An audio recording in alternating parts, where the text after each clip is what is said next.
बड़ी खुशियों में खुशामदीद। आपको सबसे पहले तो सिटी 41 की पूरी टीम की तरफ से मैं बहुत बहुत ईद मुबारक कहना चाहती हूँ। अल्लाह ताला आपकी ज़िंदगी में ढेर और ढेर खुशियाँ लेकर आएँ और गम के साए कभी आपके आसपास भी ना आए।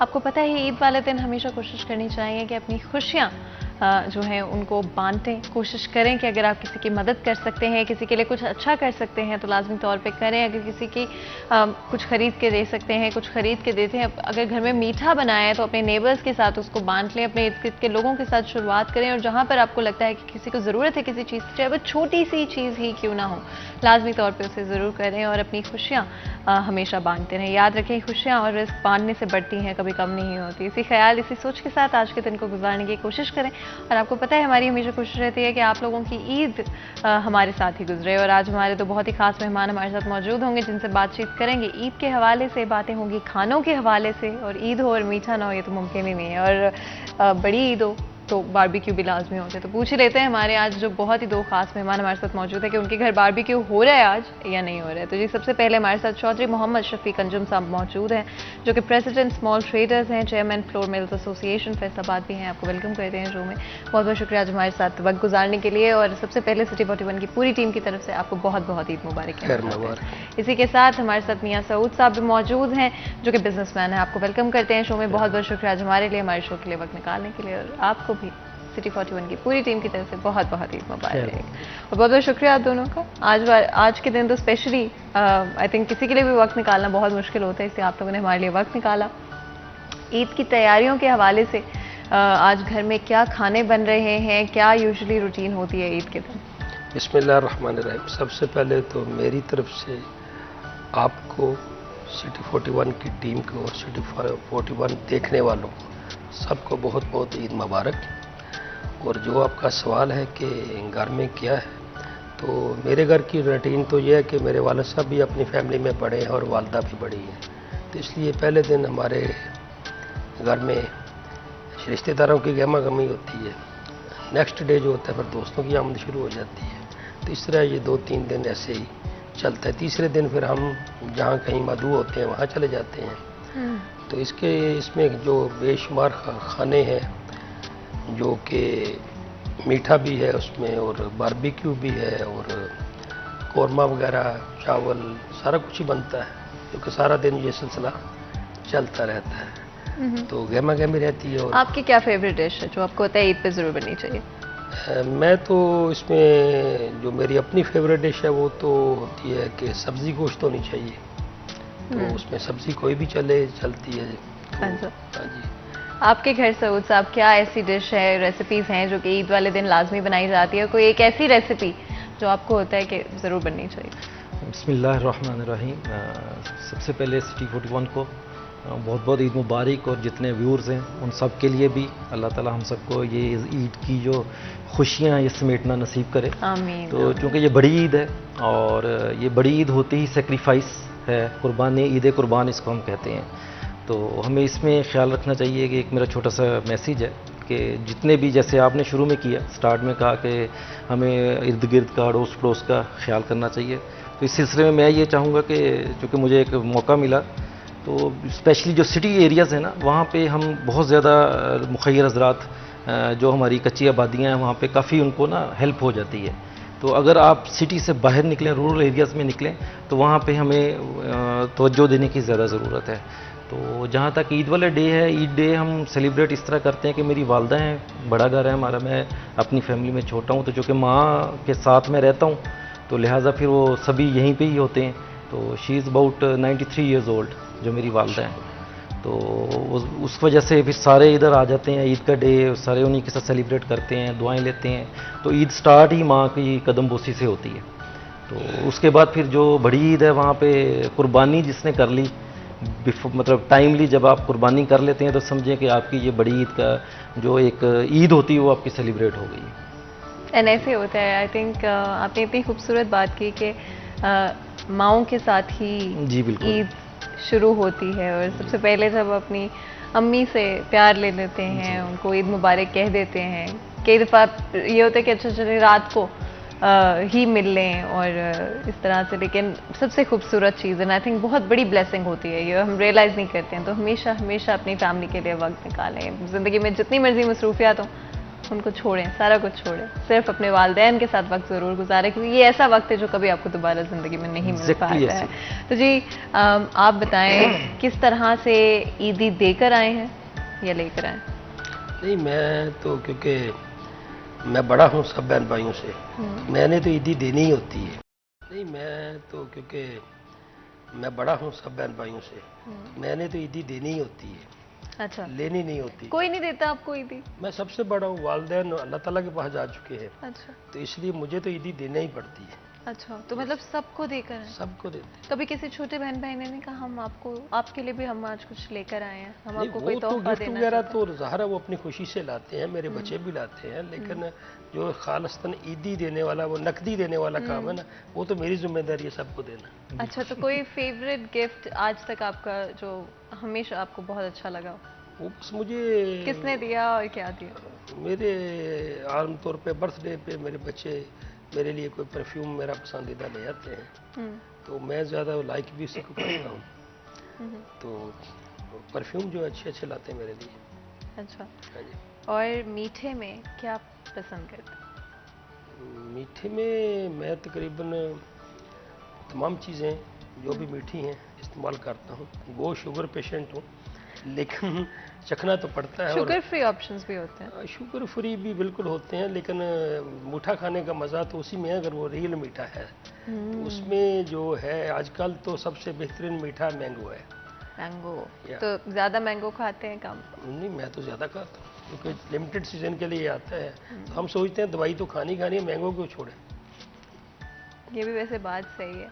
मैंगोज आई थिंक समर हो और मैंगोज ना हो तो आई थिंक बड़ा अनफेयर बात हो जाती है। और हमेशा ये सोच के गर्मियाँ शुरू होती हैं तो सबसे पहले इंतज़ार शुरू हो जाता है कि आपको पता होता है कि आम का मौसम जो है वो तकरीबन शुरू होने वाला है। सो सब आप भी आम बहुत पसंद करते हैं या बस? जी डेफिनेटली, मैंगोज़ तो आपको पता ही है कमज़ोरी है, और स्पेशली अल्लाह ताला ने हमारे पाकिस्तान को और ये मुल्तान का जो एरिया है इसमें दुनिया की बेस्ट जो क्रॉप है आमों की वो होती है। और आपको बहुत सारे लोग ऐसे मिलेंगे जो अब्रॉड से सिर्फ पाकिस्तान इस सीज़न में आते हैं कि हमने मैंगोज़ इंजॉय करने हैं। तो जो अनवर रटोल है और जो मुल्तानी चौंसा है, इसकी कोई आपको नज़ीर नहीं मिलती पूरी दुनिया में कहीं भी। अच्छा, तो इसका कोई ऑप्शन, सेकंड ऑप्शन नहीं है कि आप कोई इस चीज़ को मैचिंग कर लें अनवर रटोल के साथ या चौंसे के साथ। तो आमों का कहते हैं फलों का बादशाह है, जो फ्रूट है वो फलों का बादशाह है, आम जो है फलों का बादशाह है। अच्छा, डेफिनेटली बहुत पसंद है हमें, हम भी। और आम खाते हुए ये भी नहीं देखना चाहिए कि आपके मतलब शर्माना नहीं चाहिए। मेरी जो है ना, मैं उसमें कहता हूँ आम खाते हुए अगर आपके हाथ और मुंह जो है उसको आम लगता नहीं है ना तो मज़ा नहीं आता आम खाने का।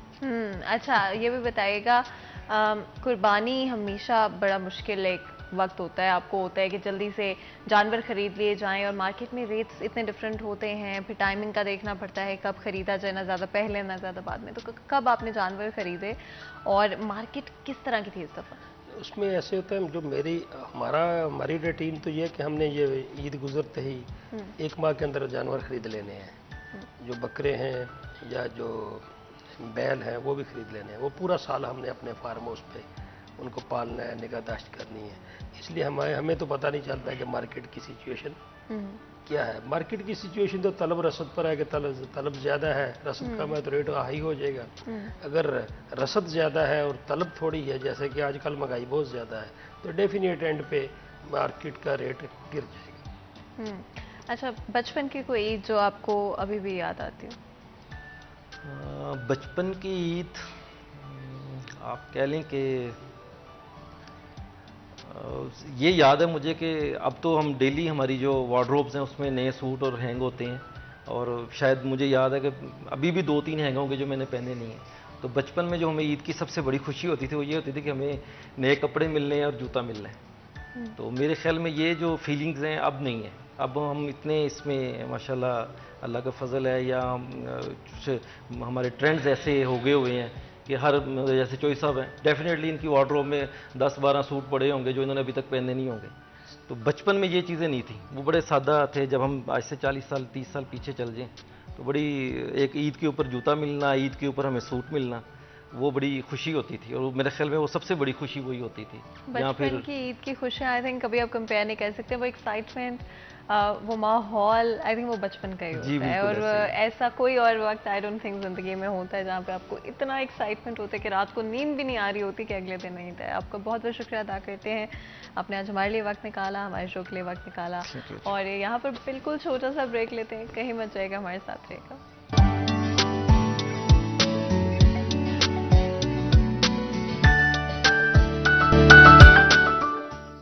Welcome back. एक दफ़ा फिर आपको खुशामदीद कहते हैं बड़ी ईद की बड़ी खुशियों में। आपको पता है आज हमारे साथ दो बहुत ही खास मेहमान मौजूद थे ब्रेक से पहले, जिनसे गुफ्तगू कर रहे थे ईद के हवाले से और किस तरह से ईद गुजरती है। बचपन की ईदें आज तक भी याद आती हैं और आई थिंक सबसे ज़्यादा बचपन की ईद ही याद आती है। जब भी हम याद करते हैं बचपन के वक्त को, तो चाहे वो छोटी से छोटी चीज़ होती थी या बड़ी से बड़ी चीज़, उसकी खुशी ही डिफरेंट हुआ करती थी। जो एक्साइटमेंट होता था, रात को नींद नहीं आती थी, महीना पहले से एक्साइटमेंट शुरू हो जाता था कि ईद आने वाली है, ईद पर क्या क्या करेंगे। लेकिन जैसे जैसे बड़े होते जाते हैं शायद वो एक्साइटमेंट खत्म होती जाती है। लेकिन एक दफ़ा फिर आई थिंक जब जो भी उम्र हो आपकी, आज के दिन कोशिश करें अपने प्यारों के साथ वक्त गुजारें और जिस तरह से बचपन में एक्साइटेड हुआ करते थे उसी तरह से थोड़ा सा एक्साइटेड होकर खुशी मनाएं और छोटी छोटी खुशियाँ जो कि हम बचपन में महसूस किया करते थे, आज एक दफ़ा फिर उनको जो है याद करें और उनको महसूस करने की कोशिश करें। जितना मर्जी स्ट्रेस हो ज़िंदगी में, रिस्पॉन्सिबिलिटीज़ हो, आज के दिन उन छोटी छोटी खुशियों को भी याद करें। एक दफ़ा फिर आपको सिटी 41 की पूरी टीम की तरफ से बहुत बहुत ईद मुबारक कहते हैं। हमारे साथ अब स्टूडियो में एक और बहुत ही खास मेहमान हमें ज्वाइन करें, मियां ज़फ़र इकबाल साहब हमारे साथ हैं, सरपरस्त आला स्मॉल ट्रेडर्स फैसलाबाद है। आपको वेलकम करते हैं शो में, बहुत बहुत ईद मुबारक आपको हमारी पूरी टीम की तरफ से। बहुत शुक्रिया आज हमारे लिए वक्त निकालने के लिए। इसी के साथ अपने डिस्कशन को आगे बढ़ाते हुए बताइएगा आज किस तरह से कुर्बानी की जाती है घर पे ईद वाले दिन और क्या डिशेस जो हैं आपकी फेवरेट हैं आज के दिन बनाने के लिए। शुक्रिया सिटी 41। सबसे पहले तो मैं तमाम नाजरीन को और सिटी 41 की तमाम टीम को ईद की मुबारकबाद पेश करता हूँ। और यकीनन ईद कुर्बान और एसार कुर्बानी का दिन होता है, तो इस दिन बहन भाई भी इकट्ठे होते हैं, वालदा भी साथ होती हैं हमारी। तो कोशिश यही होती है कि जो मोस्टली बच्चों को और सबको जो पसंद है वो तो पुलाव है, मटन पुलाव उसकी अहम डिश होती है जो हर साल बनती है। इसके अलावा फिर बाकी मटन की मुख्तलिफ डिशेस जो खातून खाना बनाती हैं। आजकल आपको पता है कि सोशल मीडिया का दौर है, नई नई रेसिपीज़ आ रही हैं, नए नए लजीज खाने, नई नई चीज़ें इंट्रोड्यूस होती हैं। तो बात तो वही होती है, होता तो उसके अंदर वो मटन ही है, तो उसको मुख्तलिफ तरीक़ों से बना के पेश किया जाता है। अच्छा, बारबेक्यू होता है आपके घर पे? जी, बारबेक्यू भी होता है। किस दिन होता है? दूसरे दिन? वो ईद के तीसरे दिन? ईद से सेकंड डे मोस्टली वो शाम को सारा जो होता है फैमिली खुद बनाते होती है, बच्चे करते हैं जी, मैं तो नहीं खैर करता, लेकिन बच्चे जो हैं कभी खुद कोई चीज़ बनाई हो? हाँ जी।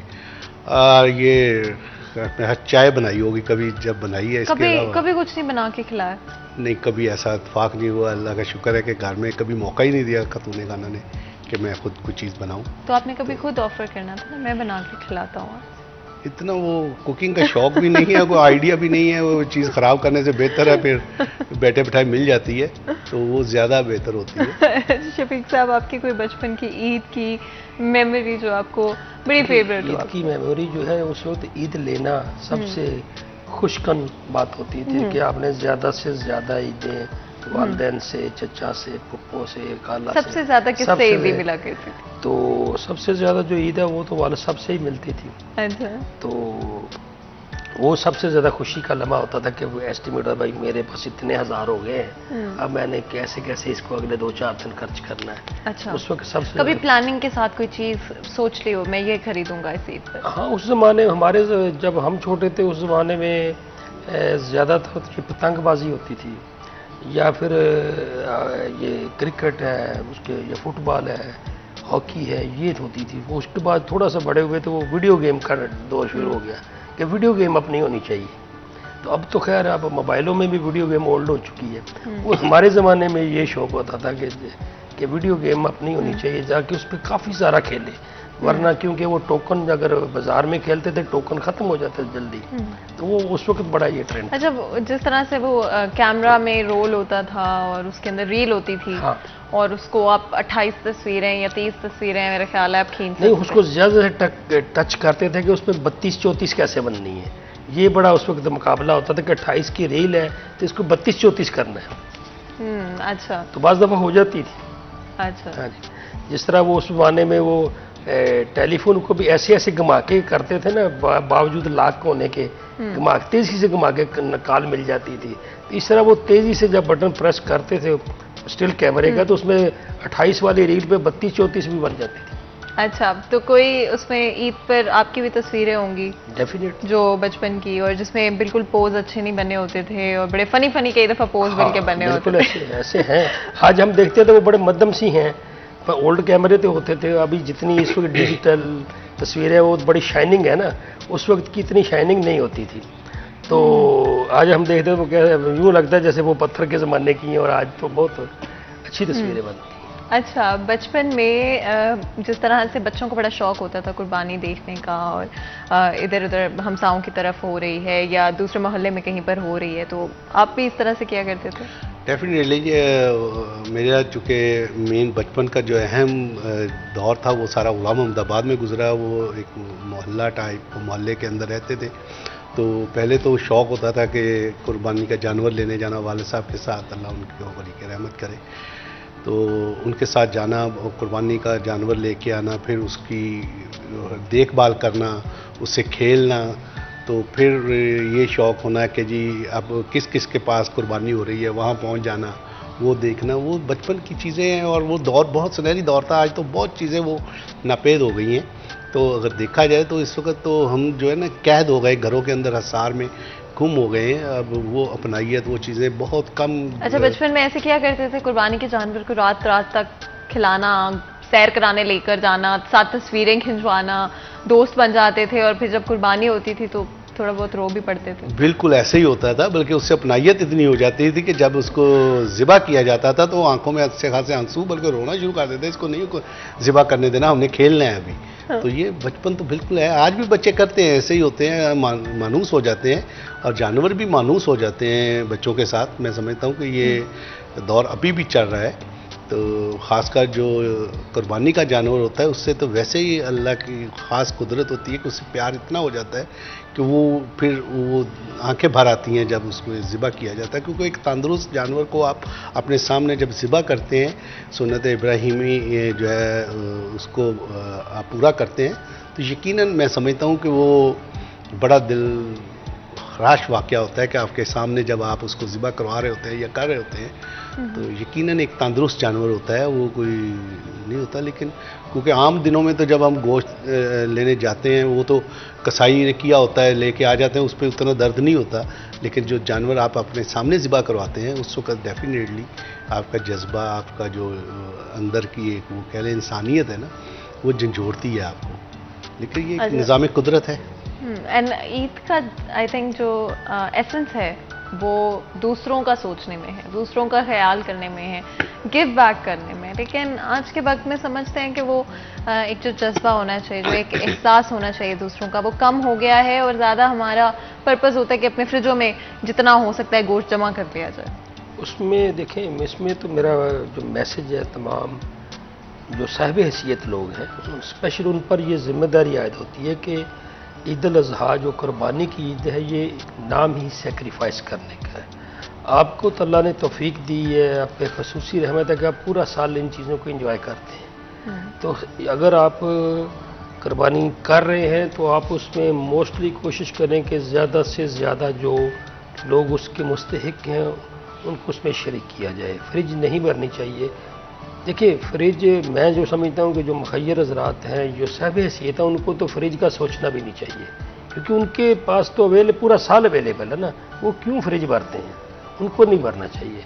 हाँ, एक ऐसा आदमी जो मिडिल क्लास है, उसने बड़े मुश्किल से कुर्बानी करने का जज्बा भी रखता है, और उसको ये भी पता है कि मैंने उसके ईद के बाद ज़रा देर बाद गोश्त खाना है, उसने थोड़ा ज़्यादा रख लिया, एक्सेप्टेबल है। लेकिन जो हम जैसे लोग हैं, जिनको अल्लाह ने तौफीक दी है, उनको तो ये सोचना भी मैं समझता हूँ ये गुनाह के मतरातब है कि वो अपने तमाम का तमाम 2-4 दिन का जो है, जितने दिनों कसाई मार्केट में नहीं आता, अब तो खैर ये मेट्रो वगैरह बन गए हैं, हर वक्त ही गोश्त दस्तयाब है, तो अब तो बिल्कुल फ्रिज के तरफ ले जाना भी नहीं चाहिए, बस 1-2 दिन का रखें और बाकी तकसीम कर दें। अच्छा, यूनिवर्सिटी में जब हुआ करते थे, कोई ऐसा किस्सा जो आपको आज भी याद आता हो, ये हम आपसे सुनेंगे, लेकिन ब्रेक से जब वापस आएंगे तब। तो यहाँ पर एक ब्रेक लेते हैं, कहीं मत जाएगा, हमारे साथ रहेगा।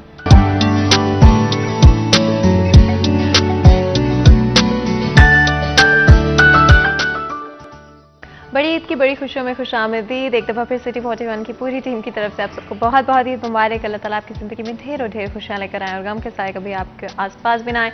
आज के दिन याद रखें कि आज एहसास का दिन है, ख्याल करें दूसरों का जितना हो सकता है, अपने प्यारों के साथ वक्त स्पेंड करें और छोटी छोटी खुशियाँ एक दफ़ा फिर जो हैं उनको ना सिर्फ बांटें, लेकिन हर छोटी छोटी खुशी को महसूस करने की कोशिश करें। इसी के साथ आगे बढ़ते हुए हम कोशिश करते हैं कि आज ईद वाले दिन अपनी गुफ्तगू ईद के बारे में रखें, मीठे के बारे में रखें, खानों के बारे में रखें और कपड़ों के बारे में भी रखना बहुत बहुत इंपॉर्टेंट है। अच्छा, ये ज़रूर बताइएगा ज़फ़र साहब, ईद वाले दिन कौन सेलेक्ट करता है क्या आप पहनेंगे? वाइफ करती हैं सिलेक्शन या खुद डिसाइड करते हैं कपड़ों का?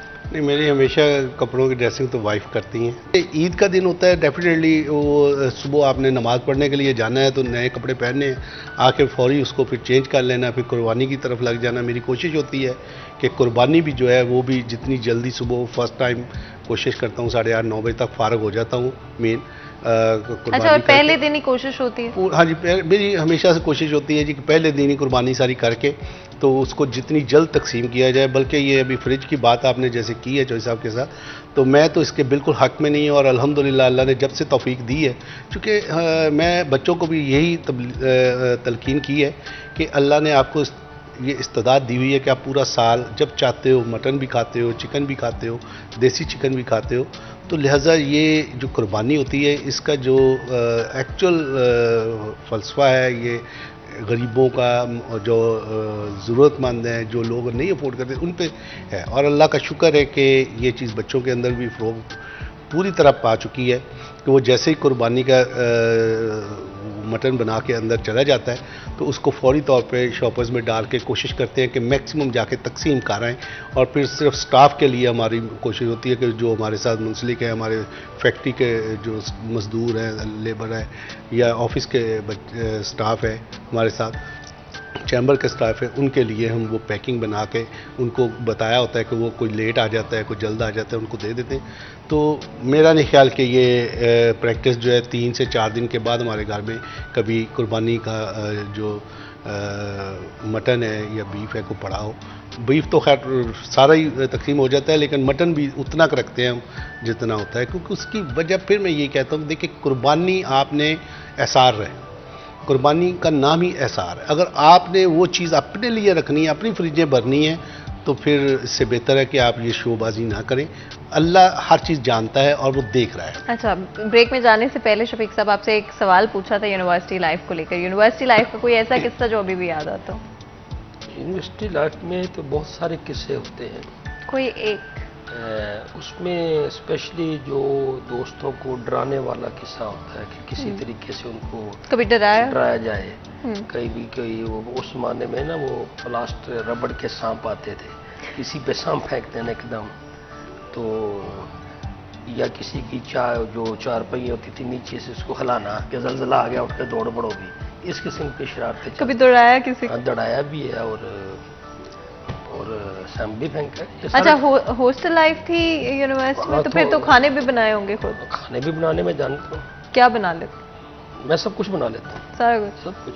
अच्छा, सबसे फेवरेट क्या चीज़ है आपकी जो आपको लगता है बहुत अच्छी बनाता हूँ मैं?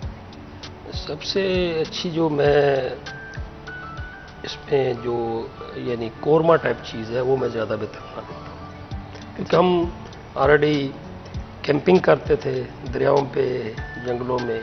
तो मैं तो कभी नॉर्दर्न साइड पे की कैंपिंग? हाँ जी, मैं तो बगैर आग के भी चीज़ पका लेता हूँ। बगैर आग के? आग के बगैर। ये कैसे पॉसिबल? ये देखें, ये तो मैंने इस पे शर्तें भी जीती। अच्छा, कि आग तो कैसे बना आग नहीं जलानी, और मैं से आपको चिकन मटन रोस्ट करके बता दूंगा बगैर आग के। अच्छा, और बगैर कोई प्रेशर कुकर होगा, कुछ नहीं होगा, पानी डालूंगा और वो पक जाएगी। अच्छा, ये मैं पूछना चाहती हूँ ये कैसे, ये क्या टैलेंट है, लेकिन उससे पहले जफर साहब आपसे पूछना चाहूंगी सबसे यादगार आज तक आपकी कौन सी ईद रही? यादगार ईद तो वो इतना बड़ा नहीं है, लेकिन जो जब हम लड़कपन में थे, बचपन से आगे निकल गए थे, तो उस वक्त कुछ दोस्तों के साथ ईद ऐसे होती थी कि सुबह कुर्बानी करने के बाद फौरी तौर पे हम एक जगह इकट्ठे होते थे। तो वहाँ पे दोस्त थे हमारे, अल्लाह उनको सेहत दे, तो उनके घर पे हमने इकट्ठे हो जाना। वहाँ पे फिर वो मिल के वो जो मटन पुलाव बनना वहाँ पे, और वो डिश हमारी होती थी, वहीं पे बैठना, फिर शाम तक हमने वहाँ पे एंजॉय करना। तो ये बड़ा यादगार, वो चंद साल रही, 4-5 साल लगातार वो चीज़ चली। उसके बाद फिर ऐसा मसरूफियत हुई कि वो फिर जिम्मेदारियां बढ़ती गई, टेक ओवर कर लेती है। मुझे लगता है इस तरह की छोटी छोटी चीज़ों को, कोई ऐसी ईद जो घर से दूर गुजरी हो? नहीं, मेरा नहीं ख्याल कोई भी ऐसी। सिर्फ एक ईद जब मैं 2001 में हज पे गया था, वही एक ईद है जब मैं था, मेरी वाइफ थी और 2-3-4 फैमिली मेंबर और थे। बस वही एक ईद है 2001 की जो मैंने ईद उल अज़हा अपने घर से बाहर गुजारी। उसके बाद आज तक जहाँ भी गए हैं, ईद के एक दिन पहले घर पहुँच जाना है। अच्छा, सबसे पहले उठ के किसको ईद विश करते? पहले तो जब वालिदैन हयात थे मेरे साथ, हम इकट्ठे थे, हमारी जॉइंट फैमिली, हम 4 भाई हैं, इकट्ठे रहते हैं अल्हम्दुलिल्लाह। तो सबसे पहले तो उनको ही करते थे। तो अब जब ईद पढ़कर आते हैं तो सबसे पहले जो हमारे नज़र आता है उसको करते हैं। वो कोई बच्चा भी हो सकता है, आमतौर पे अगर सिस्टर वगैरह आई हूँ उस वक्त तक आ जाए तो वो सबसे पहले वही उसको विश किया जाता है। अच्छा, सबसे ज़्यादा किससे क्लोज है फैमिली में? मैं तो सभी से क्लोज हूँ। सबसे क्लोज वाइफ के साथ तो होना ही होता है, उसके अलावा मैं सभी सबसे छोटा बच्चा जो होता है, मुझे लगता है सबसे हाँ, लाडला वो होता है। ज़्यादा मेरी बेटी है फातिमा, वो सबसे ज़्यादा लाडली है। अच्छा, हाँ जी। शरारती है? शरारती भी है। अच्छा, ईदी में सबसे ज़्यादा पैसे ले हाँ, जाती वो तो लेती है, लेती है? लेती है। और हक समझ के, छोटे बच्चों हाँ, की सबसे हाँ, मज़ाहिया बात होती है, वो हक समझ के लेते हैं वो भाई। जैसे कहते हैं ना, पूरी वो गुंडागर्दी से लेती है। गुंडागर्दी? 2 बेटियां मेरी, तो दोनों वो बेटों की निस्बत गुंडागर्दी से रहती है। नहीं, क्योंकि बिल्कुल वो कहती है कि हमारे अखराजात ज़्यादा है, खर्चे ज़्यादा है। खर्चे। नहीं, अब बिल्कुल हमने महंगाई भी वो बहुत ज़्यादा होगी। सूट ज़ाहरा ख़वातीन के ज़्यादा महंगे हैं जेंट्स की निस्बत, तो इस तरह करती हैं। अच्छा, जफर साहब, आपसे कौन सबसे ज़्यादा ईदी लेता है? तकरीबन इक्वली देता हूँ मैं बच्चों को, क्योंकि माशाल्लाह बच्चों के अंदर ये जज्बा है कि वो जब ईद ले लेते हैं तो उसके बाद खुद भी भाई जो है बहन एक ही बहन है उनकी, उसको भी देते हैं। तो इस तरह वो आपसे जैसे छोटे जो भी कज़न आते हैं उनको भी बाकायदा ईद देते हैं। अच्छा, तो यानी कि बच्चे खुद ईद लेते हैं, फिर आगे भी देते हैं। अल्हम्दुलिल्लाह ये भी उनके अंदर है, क्योंकि उनको देखिए बच्चों की परवरिश आपने करनी है, उनको खुद बताना है कि ये पैसे जो है आपने जितना ज़्यादा बांटने हैं उतना अल्लाह ने आपको और देना है। ये चीज़ें हमने सिखानी है बच्चों को, और ये ज़रूरी है इस वक्त। अगर हम उनको ये करेंगे कि इसको आप गले में डाल लो, ये कर लो, वो कर लो, तो आज अल्लाह का शुक्र है, अल्लाह का करम है कि हर ज़रूरत उनकी पूरी हो रही है। लेकिन उनको अगर ये तरगीब देंगे हम कि आपने बांटना है, तो यकीनन वो आने वाले वक्त में जब वो खुद कमाएंगे, खुद जिस पे जाएंगे, तो उनको ये आदत पड़ चुकी होगी कि उसमें से अपना हिस्सा जो है दूसरों को देने की आदत पड़ जाए। अच्छा, ये बड़ी आपने इंटरेस्टिंग बात की, बिकॉज बचपन में आप जो चीज़ सीखते हैं वो ज़िंदगी भर आपके साथ रहती है। सही बात है, जब आप सीखते हैं ये चीज़ दूसरों को देना, शेयर करना, बड़ा इंपॉर्टेंट होता है ये बिल्ड करना हैबिट। किस तरह से बच्चों में ये आदत बचपन से बिल्ड करते हैं? उसमें जो जॉइंट फैमिली है उसमें तो ये चीज़ें आसान है ना जी। जैसे मेरी जॉइंट फैमिली है, हम 4 भाई इकट्ठे रहते हैं, हमारे घर में माशाल्लाह कोई 18 बच्चे हैं। अब वो उसमें ज़ाहिर है कि वो पहली जमात से लेके तो मास्टर डिग्री तक के बच्चे हैं। अब जो उनके स्लैब हैं कि जो मास्टर डिग्री वाला है उसको ज़्यादा ईद मिलेगी, मिड वाले को तो उससे कम। अब जो बड़े वाले हैं उन्होंने छोटों को भी देनी है, उनसे वो छोटे निकलवाते हैं ज़बरदस्ती कि आपको ज़्यादा मिली, आप बड़े हैं, आप निकालें इधर से। अच्छा, यानी चाचुओं से भी लेनी, ईदी ज़्यादा होती जाती है। हाँ जी, होती जाती है, क्योंकि उनके अखराजात बढ़ते जाते हैं ना। तो वरना फिर वो एहतजाज करते हैं, ये ना भी ये यकम एक क्लास वाले को भी आप उतनी दे रहे हैं, हमें भी हमारा खर्चे का है, तो फिर मुझे तो स्लैब बनाना पड़ता है ना उधर।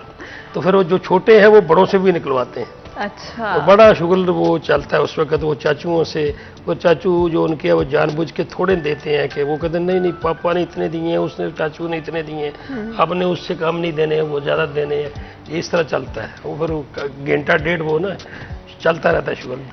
हम अपने बहुत ही खास मेहमानों का शुक्रिया अदा करना चाहते हैं। सिटी 41 की पूरी टीम की तरफ से आप सबको बहुत बहुत ईद मुबारक, और हमारी ऑडियंस को भी बहुत बहुत ईद मुबारक। यहाँ पर छोटा सा ब्रेक लेंगे, और जब आप ब्रेक से वापस आएंगे तो आप देखेंगे कि बिलाल अपनी ईद किस तरह से मना रहे हैं, और मोर इम्पोर्टेंटली कहाँ पर मना रहे हैं। तो कहीं मत जाइएगा, हमारे साथ रहेगा।